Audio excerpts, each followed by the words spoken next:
माँ काली की सबसे खतरनाक फॉर्म का मेरे जीवन में आना। ये कैसे हुआ, कब हुआ, इस बारे में आज बात करते हैं। 2003 में मैं अपने परिवार के साथ देहरादून गया। देहरादून से पहले आप सबको पता है हरिद्वार आता है। तो हरिद्वार में हम लोग रुके, हमने स्नान किया गंगा जी में और फिर मनसा देवी मंदिर है वहाँ पहाड़ी पे।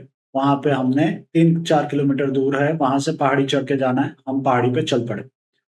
चढ़ने के बाद वहाँ पे मेरा तो ध्यान जुड़ ही गया था क्योंकि मैं माता काली के ऑलरेडी चरणों में जुड़ा हुआ था।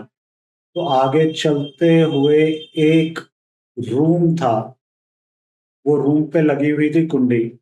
मेरे परिवार वाले आगे आगे धीरे धीरे चले गए थे, मेरी स्पीड अपने आप स्लो हो गई और उस कमरे से मुझे बहुत भारी एक खिंचाव महसूस हुआ कि कमरे में मुझे कोई बुला रहा है। जैसे ही मैंने कमरा खोला, बिना ये सोचे कि कोई पकड़ लेगा, कोई गाली देगा, कोई पिटाई कर देगा, मैं तो माता की धुन में था।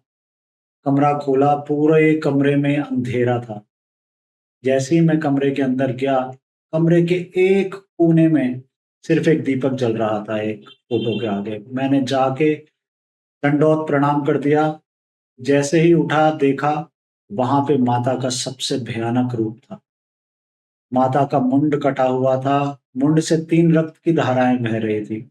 एक धारा माता स्वयं पी रही थी और साथ में 2 बहुत ही खतरनाक डरावनी स्त्रियां थी, वो रक्त की धारा पी रही थी। तो ये पहली बार मुझे अनुभव हुआ और मैंने देखा फोटो की और बोला, माता वाह, आपका इतना भयानक भयावह रूप भी होता है।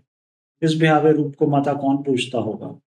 मैं उठा, कमरे से बाहर आया और कुंडी लगाई वापस और अपने मम्मी पापा को ढूंढने लग गया कि वो कहाँ है।